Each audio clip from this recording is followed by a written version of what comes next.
next step, we're going to end up mounting this swing arm to the bike itself.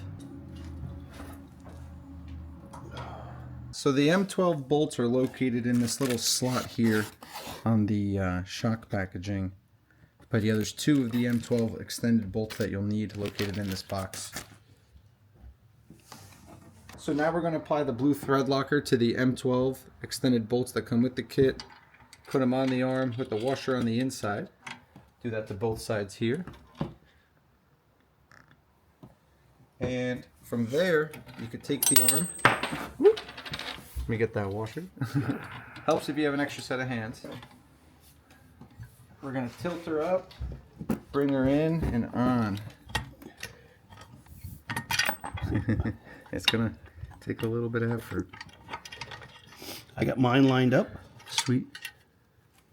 Let me just get this in there. It's a nice snug fit, I can tell you that. Yeah. Perfect fitment. Yeah. Oh yeah. Right there. Beautiful. You can use the washers that come with the stock arm, or you can use some bigger ones like we have here as well. Pretty much thread locker and tighten these in all the way. Now we're going to tighten these down real tight with a 10 millimeter. Yep, you have to make sure you're holding the other side so it's not rotating. Do you need another? I can do it by hand for the most part, but yeah.